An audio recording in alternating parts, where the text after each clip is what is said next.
અને જે પણ વસ્તુમાં વ્રજ લાગી જાય એની મહિમા વધી જાય। વ્રજવાસી, વ્રજ ભોજન, વ્રજ ભાષા, વ્રજ ભૂષા, જેમાં વ્રજ લાગે એની મહિમા વધી જાય। જો આ ભૂમિ છે, भूमि तो बधी ज है, सब भूमि गोपाल की, पर ये तो भूमि ही गोपाल रूप है कि ज्યાં પગ મુકતા જ કૃષ્ણ કહેવાની ઈચ્છા થાય એ ભૂમિ વ્રજ છે।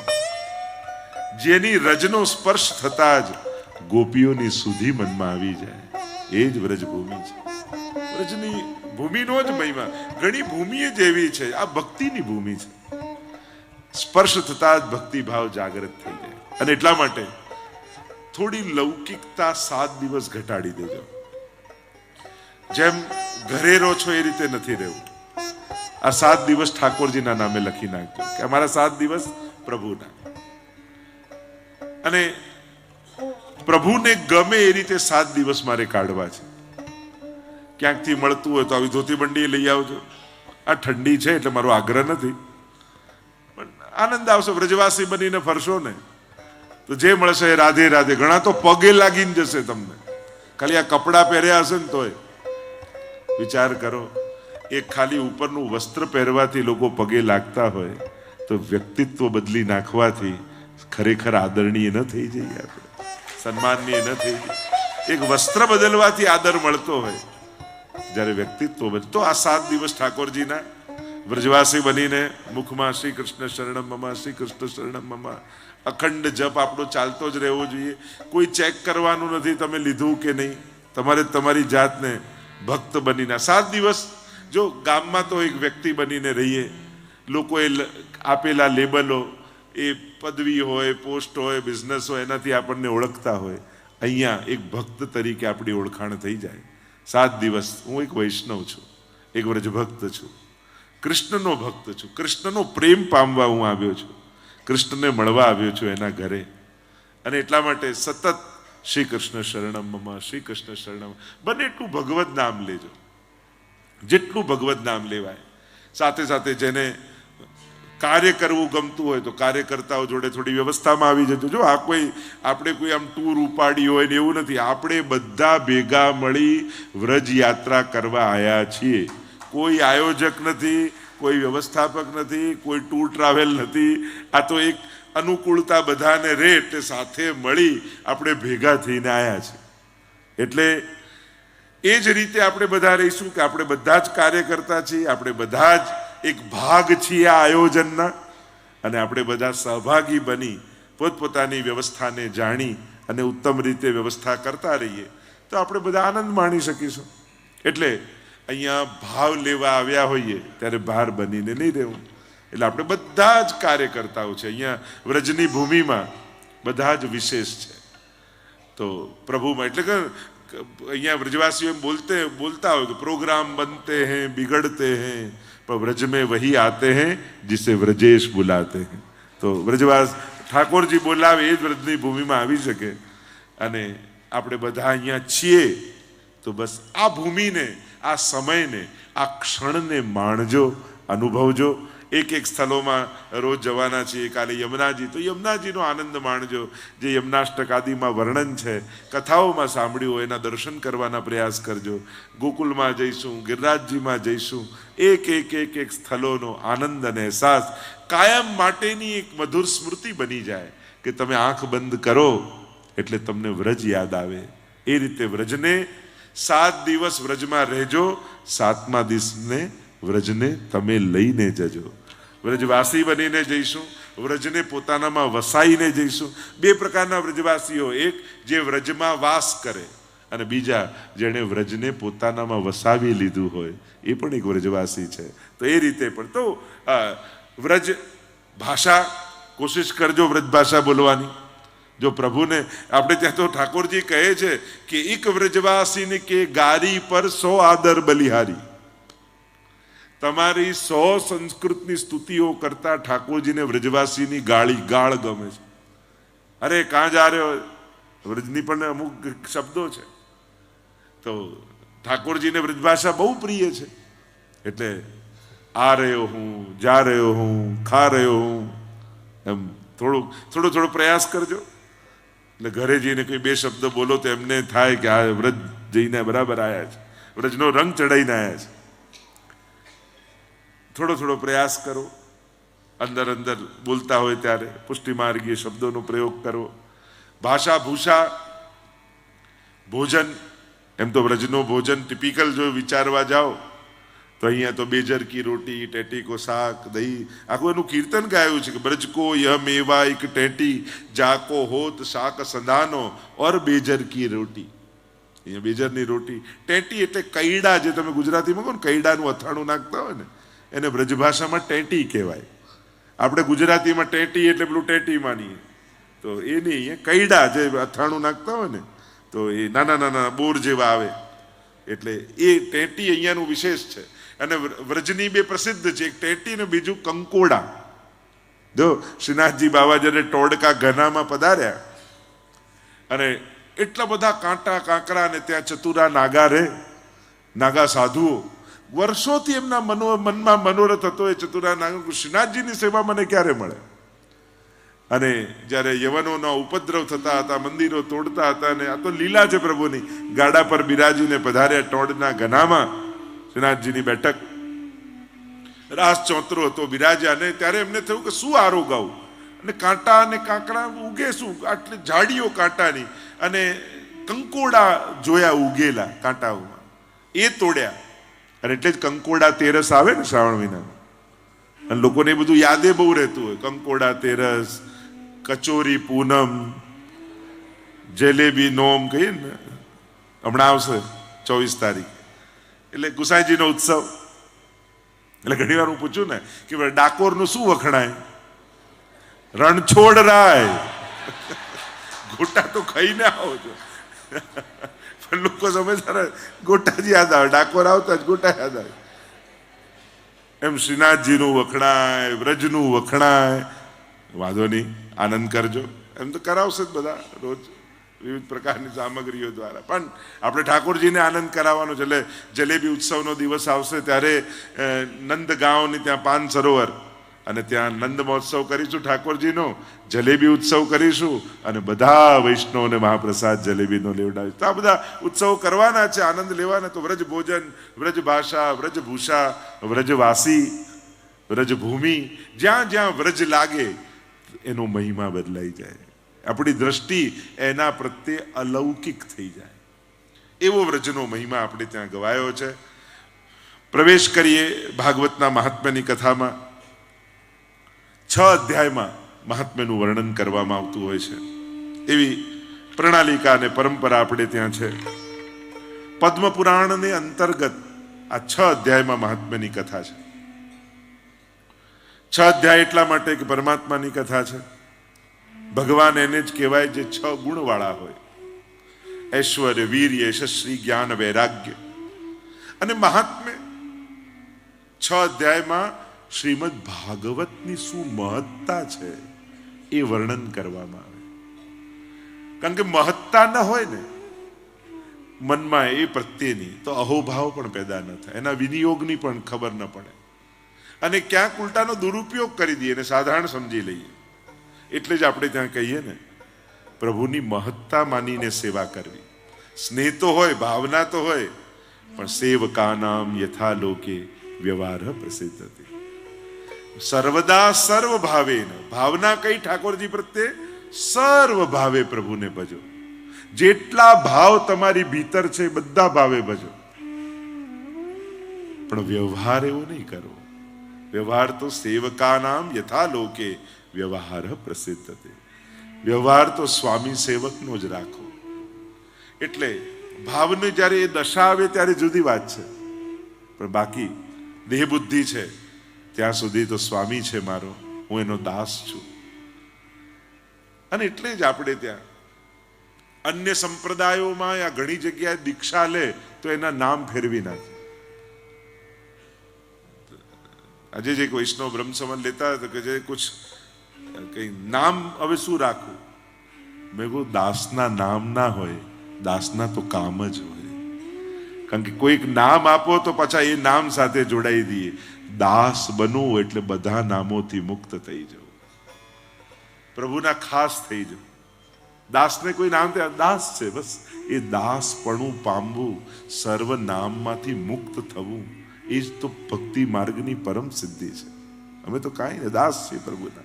વૈષ્ણવ હંમેશા એમ જ કહે ને, કોઈને ઘણી વાર તો ભગવતી વૈષ્ણવને પૂછે તમારું નામ, બસ પ્રભુના દાસ છીએ, એ જ અમારું નામ છે. દાસ બનવું એનાથી મોટી સિદ્ધિ કોઈ નથી. તો ભાવ બધા મનમાં ભાવ, એટલે જ મહત્તા મહાત્મ્ય કયું 6 અધ્યાયમાં. તમારું 4 વર્ષનું બાળક હોય, એક હાથમાં સોનાની લગડી રાખો, એક હાથમાં ચોકલેટ રાખો, તે શું લેશે? શું લે? ચોકલેટ. હવે તમારી સામે કોઈ આ બંને રાખે તો તમારા અને એનામાં ફેર શું છે? કેમ તમે સોનું પસંદ કર્યું ને ચોકલેટ નહીં? કે તમને ખબર છે કે આ સોનામાંથી તો હજારો ચોકલેટ આવી જશે, પણ પેલાને જે આકર્ષણ છે એના માટે મહત્તા એની છે. પણ તમે મહાત્મ્યને જાણો છો સોનાના, એમ જ અન્ય કોઈ સમજે ન સમજે, વૈષ્ણવ તો ભાગવતના મહાત્મ્યને જાણે છે કે 17 પુરાણોનો મહિમા એક ભાગવત શ્રવણ કરવાથી સિદ્ધ થાય. જેટલા શાસ્ત્રોમાં પુણ્યો વર્ણિત કર્યા છે, કોઈ એમ કે કોઈએ કેવું પુણ્ય કર્યું કે એ કરવાથી બધા પુણ્ય થઈ જાય, તો કે હા, ભાગવત એવું પુણ્ય છે જે કરવાથી શાસ્ત્રોમાં વર્ણિત બધા પુણ્યો સિદ્ધ થઈ જાય છે. કોઈ એમ વિચાર કરે કે મેં અનેક પાપ કર્યા છે, મારે પ્રાયશ્ચિત કરવું છે, દરેક પાપનું પ્રાયશ્ચિત જુદું છે. ગૌ હત્યાનું પ્રાયશ્ચિત, બ્રહ્મ હત્યાનું પ્રાયશ્ચિત, કોઈનું લઈ લેવાનું પ્રાયશ્ચિત, કોઈનું આ, દરેક પાપના પ્રાયશ્ચિત જુદા છે. તો કોઈ કે એક એવું પ્રાયશ્ચિત કરું કે જે કરવાથી બધા પાપો નિર્મૂલ થઈ જાય, તો કે હા, શ્રીમદ ભાગવત એ જો સૌથી મોટું પુણ્ય છે તો એ સૌથી મોટું પ્રાયશ્ચિત પણ છે. સર્વ પાપોનો નાશ કેવલ શ્રીમદ ભાગવત શ્રવણ કરવાથી થાય છે. કોઈ એક એવું ભક્તિ કે સેવા ખરી કે જેનાથી ઠાકોરજી રાજી થઈ જાય, એમને સર્વોચ્ચ આનંદ મળી જાય? કે આ ભાગવત શ્રવણ, એનાથી પ્રભુ બહુ પ્રસન્ન થાય છે. યત્ર યત્ર ચતુર્વક્ત્ર શ્રીમદ ભાગવતમ ભવેત ગચ્છામિ તત્ર તત્રાહમ ગૌર યથા સુતવત્સલાહ. બ્રજમાં કંઈક ને કંઈક તો થતું રહેશે, વાંધો નહીં. કદાચ પ્રભુના સખાઓ ખેલી રહ્યા લાગે છે ઉપર, અને એટલા માટે યહાં તો કુછ ન કુછ કોઈ ન કોઈ પ્રભુ કી યાદ દે. જ્યારે કાંઈ પણ વિક્ષેપ આવે તો ઠાકોરજીની યાદ કરજો, ઠાકોરજી યાદ અપાવે પોતાને. હંમેશા કોઈ પણ વિક્ષેપ આવે યાદ કરજો, ઠાકોરજી ખટખટ કરે છે, પ્રભુ મને એમની યાદ અપાવે. એને વિક્ષેપ નહીં માનવો, એને પ્રસાદ માનવો, પ્રભુની સ્મૃતિ માનવી કે પ્રભુ મને એમને યાદ અપાવી રહ્યા છે, એટલે મન પાછું ઠાકોરજીમાં જાય. વ્રજનો મહિમા જે છે, અહીંયા વિપરીતતામાં પણ પ્રભુનું સ્મરણ થાય. સંસારમાં શું થાય? વિપરીત, ઓ ભગવાન નારાજ થયા, ઠાકોરજી નારાજ થયા. અહીંયા તો જો ઠાકોરજી યાદ અપાયા. પ્રભુ જાણી કરીને કેમ માખણ ચોરી કરવા જાય, મટકી ફોડી નાખે, આ બધું પ્રભુ એનું સ્મરણ કરાવે છે વ્રજ ભક્તોને. એટલે અહીંયા તો પ્રભુની વિપરીત લીલા પણ એની કૃપા જ જાણવી, દરેક ઘટના એની સુધી કરાવનારી છે. તો મહાત્મ્ય અહીંયા 6 અધ્યાયમાં મહાત્મ્યની કથાનું વર્ણન કર્યું. આવો પ્રવેશ કરીએ ભાગવતના મહાત્મ્યની દિવ્ય કથામાં. મંગલાચરણ કર્યું છે વ્યાસજીએ, અને મંગલાચરણ કરતા વ્યાસજી બોલ્યા, સચ્ચિદાનંદ રૂપાય વિશ્વોત્પત્યાદિ હેતવે તાપત્રય વિનાશાય શ્રી કૃષ્ણાય વયમ નુમઃ. સચ્ચિદાનંદ રૂપાય વિશ્વોત્પત્યાદિ હેતવે તાપત્રય વિનાશાય શ્રી કૃષ્ણાય વયમ નુમઃ. મંગલ આચરણ, મંગલ ઉચ્ચારણ, મંગલ સ્મરણ, આ બધું મંગલાચરણ છે. મંગલાચરણ આપણે ત્યાં એક વિધિ એવી છે, સત્સંગ કરીએ, પાઠ કરીએ, નિત્ય નિયમ કરીએ, સેવા કરીએ, સૌથી પહેલા મંગલાચરણ. જો આપણે ત્યાં સેવામાં પણ જ્યારે તમે યમુનાજીનું સ્મરણ કરો છો, મહાપ્રભુજીનું જગાવતા પહેલા આ બધું મંગલાચરણ જ છે. એટલે કે અમંગલ ભાવનાઓ નાશ પામે અને મનમાં મંગલ જાગે. આ મંગલ છે કોણ? તો કે મંગલ રૂપ નિધાન સાંવરો મંગલ રૂપ નિધાન. આપણા જીવનમાં મંગલ કોઈ કરી શકે એવું હોય તો એક ઠાકોરજી છે. દુનિયાનો માણસ સહાયતા કરે, મદદ કરે, સલાહ આપે, સાથ આપે, સુખ તો કેવલ ઈશ્વર જ આપી શકે છે. અનેક પ્રકારના લોકો દુનિયામાં હોય સહાયક. કેવા 3 પ્રકારના એમ તો સહાયક લોકો હોય. એક એલોપેથીના ડોક્ટર જેવા, બીજા આયુર્વેદિક ડોક્ટર જેવા, અને ત્રીજો હોમિયોપેથિક ડોક્ટર જેવા. આપણા મિત્ર વર્તુળમાં સહાયકોમાં 3 પ્રકારના લોકો. કદાચ કોઈ ડોક્ટર બેઠા હોય તો ખોટા તો ખાલી વાત હસવા માટેની વાત છે. જે ઇમરજન્સીમાં મિત્રો કામ લાગે ને એલોપેથી જેવા હોય. તત્કાલ કંઈક જરૂર, આ કંઈક દુખાવો જે તુરંત એલોપેથિક દવા લો એટલે તુરંત અસર થાય. આયુર્વેદિક વાળા સહાયક લોકો એમ કડવા હોય, તુરંત કામ હોય ત્યારે કામ ના લાગે. હમણાં નહીં અવાયો, પછી અઠવાડિયા પછી આવીશ, કાલે આવીશ, પણ હમણાં તાત્કાલિક નહીં ભાવે. હા, આયુર્વેદિક જેવા ધીમે ધીમે અસર કરે, ધીમે. હોમિયોપેથિક જેવા બહુ મીઠા હોય, પણ ભરોસો જ ના આવે કે આ કામ કરશે કે નહીં કરે. ઘણી વાર ગોળી ખાતા જઈએ પણ એમ મનમાં કોન્ફિડન્સ ના આવે કે થઈ જશે. એમ ઘણી વાર દુનિયામાં આવા 3 પ્રકારના લોકો આપણને મળતા હોય. પણ ઠાકોરજી એવો છે ને, તમે માંગો ત્યારે નહીં આપે, તમને જરૂર હશે ને ત્યારે સૌથી પહેલો આવીને ઊભો હશે. જ્યારે તમને જરૂર હશે ત્યારે ચોક્કસ તમારો વિશ્વાસ ક્યારે તોડશે નહીં. કેટલી ઘટનાઓ, કેટલા પ્રસંગો આપણે વાંચીએ છીએ, સ્મરણ કરીએ છીએ, અનુભવીએ છીએ. મંગલ રૂપ કોઈ જીવનમાં હોય અને તમે તમારું મંગલ ઈચ્છો છો. જે વસ્તુ જ્યાંથી મળે ત્યાં જ મેળવાય. સંસાર પાસે પોતાનું મંગલ, સુખ ઈચ્છશો તો મળવાનું નથી, કારણ કે એ આપી શકે એમ નથી. એની ઈચ્છા નથી એમ નહીં, એ અસમર્થ છે. અમુક વસ્તુ માટે સંસાર અસમર્થ છે, કેપેબલ નથી. ઈચ્છવા છતાંય એ કરી નથી શકતો. સામર્થ્યવાન તો કેવલ ઈશ્વર છે. એટલે જ મહાપ્રભુજી આજ્ઞા કરે ને, પ્રભુ સર્વ સમર્થો હિ તતો નિશ્ચિતતામ રજેત.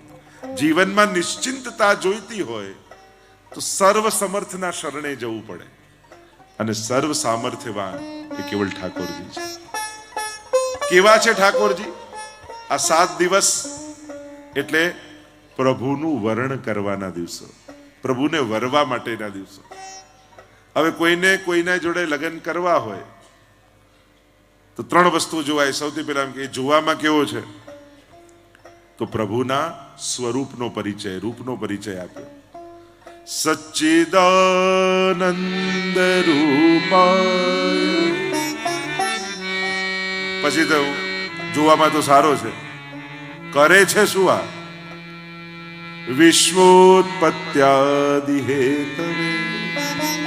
આ તો વિશ્વની ઉત્પત્તિ સ્થિતિ લય કરે છે. અચ્છા, જોવામાં સારો છે, કામ ધંધો સારો છે, સ્વભાવનો કેવો છે? કારણ કે ઘણી વાર બધી રીતે સારા, જો સ્વભાવના ખરાબ હોય તો પાછા દુઃખી કરે. તો કે આ સ્વભાવનો કેવો છે? તાપત્રય વિનાશાય. આનો એવો સરસ સ્વભાવ છે. આ ક્યારેય કોઈને દુઃખી કરતો નથી, એ તો પછીની વાત. કોઈને દુઃખી જોઈ પણ નથી શકતો.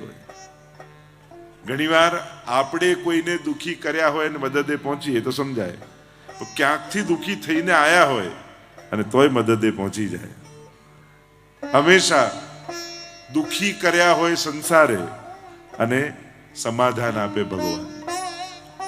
દુઃખી કરનારો દુઃખ દૂર નથી કરતો આ દુનિયામાં. ક્યાંક સુખ તો બીજા પાસે જ લેવા જઈએ છીએ. ત્રિવિધ તાપોને હરી લેનારો તો પરમાત્માનું સ્વરૂપ સામર્થ્ય અને સ્વભાવ ત્રણેયનો પરિચય કરાવ્યો. સ્વરૂપ કેવું છે જેને પ્રભુને તમે ભજો છો? સચ્ચિદાનંદ રૂપાય, સતરૂપ, ચિદરૂપ और આનંદ રૂપ. સતરૂપ પરમાત્મામાં છે, સર્વત્ર એ વ્યાપ્ત છે. કોઈ કણ એવું નથી જ્યાં એ ન હોય. અને એટલા માટે સદા સાવધાન રહેવું. કોઈ જુએ ન જુએ, ઠાકોરજી તો જોઈ જ રહ્યો છે. ભગવાન ક્યારે દેખાશે એ ચિંતા કરીએ છીએ, પણ એ દેખી રહ્યો છે એની ચિંતા નથી કરતા આપણે. એ દેખાય. હું તો કહું, ભગવાનના દ્રષ્ટા બનવા કરતા ભગવાનનું સુંદર દ્રશ્ય બનો, કે આપણને જોઈને એને પ્રસન્નતા થાય. સારું થયું મેં આને માણસ બનાવ્યો, સારું થયું મેં આને વૈષ્ણવ કુળમાં જન્મ આપ્યો. પ્રભુને પણ આપવાની પ્રસન્નતા હોવી જોઈએ. જો કોઈ વસ્તુ આપણે કોઈને આપીએ ને યોગ્ય જગ્યાએ વાપરીને આવે તો આપણને સારું થયું આને આપ્યું, આપણે આને બહુ સારો ઉપયોગ કર્યો. એમ આપણને જોઈને ભગવાનને સંતોષ થાય, ત્યારે આપણું માનવ જીવન સાર્થક થયું કહેવાય. સતરૂપ ચિદરૂપ એ સર્વજ્ઞ છે, वो सब कुछ जानता है, એને બધી જ ખબર છે. એટલે ન એને સલાહ આપો, ન એને શિખામણ આપો. નહીં તો સેવા બધાને કરવી છે, પણ એડવાઇઝર તરીકે ભગવાનની. કે પ્રભુએ જો મારી સલાહ લીધી હોત ને તો દુનિયા આવી ના હોત. એને એમ થાય કે હું સલાહ આપું. એવી ઘણા બધા પ્રસંગો પણ કહેતા હોય છે કે જ્યારે કોઈ ભક્તને થયું કે હું સલાહ આપું ને દુનિયામાં જ્યારે એને અનુભવ કર્યો તેમ તો જે થયું બરાબર જ છે, કાંઈ બદલવા જેવું દુનિયામાં નથી. આપણે આપણી જગ્યાએથી દુનિયાને જોઈએ છે એટલે આવું લાગે. ભગવાનની જગ્યાએ બેસીને જોશો ને તેમ લાગે કે બધું બરાબર જ ચાલી રહ્યું છે. કોઈની રચનાને ન્યાય આપતા પહેલા રચયિતાના સ્થાન પર બેસવું પડે, અને પછી એની રચનાને જુઓ તો જ એની રચનાને પૂરો ન્યાય આપી શકાય. આપણી જગ્યાએ બેઠા બેઠા તો આપણને આપણા ઘરના લોકો ખોટા લાગે છે. આને સુધારવાની જરૂર છે, આને આનો સ્વભાવ બદલવાની જરૂર છે, આને આનું કામ બદલવાની જરૂર છે, અને આપણને લાગે બધાને સુધારી દઉં. પણ બધાને સુધારવામાં પોતાને સુધારવાનું જ ભૂલી જઈએ છીએ. ભાગવતનો પ્રયાસ છે, આપણે આપણા જાત ઉપર કામ કરવાનું છે. ચિદરૂપ પરમાત્મા છે અને આનંદ રૂપ પરમાત્મા છે. ત્રણ આનંદ શાસ્ત્રોએ કહ્યા. ભગવાન એટલે જ કહ્યું ને, ભગવાનમાંથી જીવ અને ભગવાનમાંથી જગત, આ ત્રણેયનું પ્રાગટ્ય છે. આ જગત નિરાનંદ છે, જીવ અલ્પાનંદ છે, અને ભગવાન પૂર્ણાનંદ છે. પૂર્ણાનંદો હરિસ્તસ્માત કૃષ્ણ એવ ગતિર્મમ. મહાપ્રભુજી એટલે જ કહ્યું ને કૃષ્ણાશ્રયમાં, પ્રાકૃતઃ સકલા દેવા ગણિતાનંદ કમ બૃહત પૂર્ણાનંદો હરિસ્તસ્માત કૃષ્ણ એવ ગતિર્મમ. બધી પ્રાકૃતતા છે. પ્રાકૃતતા કોને કહેવાય? તમે આટલું કરો તો તમને આટલું મળે. અને એટલા માટે ભગવાન સિવાય જ્યાં જ્યાં આરાધન કરવા જઈએ છે ને ત્યાં બધે જ વ્યવહારની દુનિયા છે. બધે જ વ્યવહાર. અને આ લોકો બી હોશિયાર હોય. આ દેવતાથી કામ ના થાય તો અઠવાડિયું પછી દેવતાઓ બદલી નાખે. આ નહીં તો આ નહીં તો આ. એટલે આપણો ભગવાન એ જે પહેલા જઈને આપણું કામ કરી આવે. આપણે તો ભગવાનની વ્યાખ્યા પણ એટલી. એક વ્યક્તિ ગયો મંદિરમાં અને કહેવા લાગ્યો, બધા દેવી દેવતાની મૂર્તિ હતી ને બે હાથ જોડીને કહ્યું, મારે તો કોઈ લાલચ નથી, હું તો પરમ સંતોષી. એ 33 કોટી દેવતાઓ એક રૂપિયો આપશો તોય ચાલશે. 33 કરોડ દેવતા પાસે એક રૂપિયો લઈ લેવો માણસ. મૂળ વાત એ છે, પ્રાકૃતતા જ્યાં પણ હોય ને ત્યાં અલૌકિકતા નથી. તમે કરો તો જ એ આમ કરે, તમે આટલું કરો તો જ એ આટલું આપે. જ્યાં આવા ગણિતો હોય ને ત્યાં ભક્તિ ના હોય, ત્યાં વ્યવહાર હોય. અને પુષ્ટિ પુરુષોત્તમને ત્યાં ગણિત નથી. ત્યાં તો રાઈ જીતની સેવા કો ફલ માનત મેરુ સમાન. રાઈ જેટલું કરે તોય ભગવાનને મૂળ વાત કેમ મેરુ જેવું લાગે. જો તમે ક્યાંથી એ વસ્તુને જુઓ છો ને એના પરથી લાગે. જેમ કોઈ એક ફૂલ હોય, કોઈ બી એક ફૂલ તોડું, જેમ આ ફૂલ છે, હું આમ જોઉં તો મને નાનું લાગે, એને આમ જોઉં તો એમ લાગે કેટલું મોટું છે, બધું ઢંકાઈ ગયું. કેટલા કઈ જગ્યાએ ઊભા રહીને તમે જુઓ છો ને એના પરથી. ઠાકોરજી આપણી નાની સેવાને પણ આમ જુએ છે, એટલા નજીકથી. એટલે રાઈ જેટલું પણ મેરુ પર્વત જેવું લાગે છે. પ્રભુ બહુ નિકટતાથી આપણને સ્વીકારે છે. આપણે પ્રભુ પાસે બહુ દૂરી રાખીએ છીએ, એટલે ભગવાનનું બધું નાનું જ લાગે આપણને. પણ પ્રભુ દરેક વસ્તુની મહત્તા, કારણ કે જેમ એવું જ્યારે વિશ્વયુદ્ધના ઇતિહાસમાં એવા બધા પ્રસંગો આવે છે કે પેલું જ્યારે બીજા દેશ પર ચઢાઈ કરે, સૈનિકો જાય છે અને એક પેલી સ્ત્રી એનો પતિ ગુજરી ગયેલો છે યુદ્ધમાં, અને છેલ્લે જતા જતા એક ફૂલ આપીને ગયેલો છે, અને પેલા સૈનિકો ફૂલ જુટાવવાની કોશિશ, એને ખૂબ મારે છે, લોહી લુહાણ કરે, પણ ફૂલ આપતી નથી, મારા પતિની છેલ્લી નિશાની. આજુબાજુ વાળા એને કહે છે કે અરે આ ફૂલની શું કિંમત, બીજું ફૂલ લઈ લેજે. પણ એ તો એ પત્ની જ જાણી શકે કે જે એના પતિને આટલો પ્રેમ કરતી હોય ને એની અંતિમ નિશાની હોય. હવે તમે એની વેલ્યુ કાઢો, તમે એની કિંમત કાઢી શકો, પ્રાઇઝ ના હોય, એની વેલ્યુ નક્કી જ ના થાય. એમ ભગવાનનું આપેલું જ્યારે તમે માનો છો ને, પછી એમાં કોઈ પ્રાઇઝ ટેગ ના જોવાના હોય. એટલે કણિકા પ્રસાદ ઠાકોર શ્રીનાથજીનો મળે તો કેટલો મહિમા છે. એ દુનિયામાં ઘણી જગ્યાએ ઘણું ઉત્તમ મળતું હશે, પણ આના કમ્પેરમાં તો ના જ આવે ને. એક યમુના જલ ચુલ્લુ ભર તમારી અંજલિમાં હોય અને એના પાનનો જે મહિમા હોય, એ બોટલો ભરી ભરીને જલની ટાંકીઓ ઘરમાં ભરે, એની મહિમા થોડી, એની ક્વોન્ટિટીની મહિમા થોડી છે. એ જલની યમુનાજીની મહિમા છે.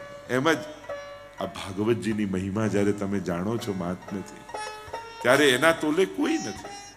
તો પરમાત્મા આનંદ રૂપ છે. લઈને મળે સુખ, આપીને મળે આનંદ છે. અને પ્રભુની અહેસાસ કરવા માટે આપવાની વૃત્તિ કેળવવી પડે.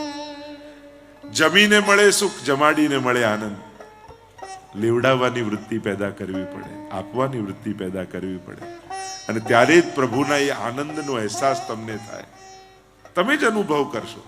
જમીને આવ્યા એના ફિલિંગ અને કોઈ ભૂખ્યાને જમાડીને આવ્યા એના ફિલિંગ્સ કેવા જુદા હોય છે. સુખ અને આનંદના અનુભવો કેવા જુદા હોય છે. એક ભલે પોતાના માટે નહોતું બચ્યું, છતાંય લેવડાવતા લેવડાવતા આંખમાં જળજળી આવી ગયા. આજે તો ખરેખર આનંદ આવી ગયો. અરે તારા માટે તો કાંઈ નહોતું બચ્યું, તું તો ભૂખ્યો રહ્યો. અરે ભલે ને ભૂખ્યો રહ્યો, એને જમતા જોઈને મને ઓળકાર એમને આવી ગયો. આ આનંદ છે. અને જ્યારે આ આનંદને અનુભવ કરવા લાગો ને, પછી લઈ લઉં, કરી લઉં, ભરી લઉં, ના કરે, પછી એ નથી. પછી તો આપું, લેવડાવું, કરાવડાવું, હું તો હાથ લગાવું. આપણે ત્યાં તો જરૂર નથી કે બધા પોતાના, બીજા બધા પાછળ લઈને હાથ લગાવે. પુષ્ટિ માર્ગનો તો આ જ વિવેક છે. અને હાથ લગાવો તો એટલું જ ફળ સેવાનું આપણે ત્યાં છે. આપણે ત્યાં મહિમા કયો છે? તો આનંદ રૂપ પ્રભુ છે. અને એટલે જ આનંદ ક્યાં છે? તો કહું કૃષ્ણ આનંદ રૂપ છે. એટલે જ પ્રભુ પાસે સુખ માંગવાનું નથી, પ્રભુને જ સુખ માનવાનું છે. જેનો સુખ ભગવાન બની જાય ને, એનું સુખ ક્યારે છીનવાતું નથી.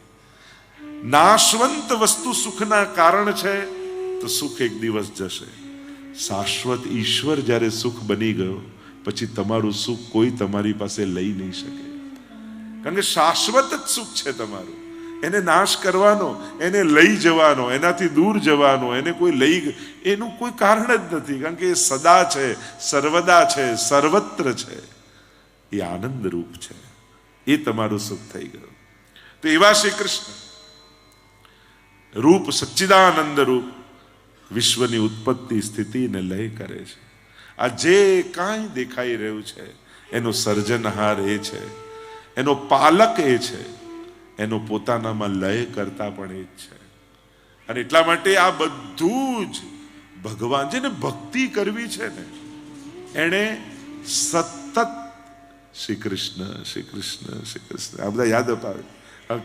મારી વાતમાં હકાર પૂછે છે કે આ જો સાચું કહેજો. અને એટલા માટે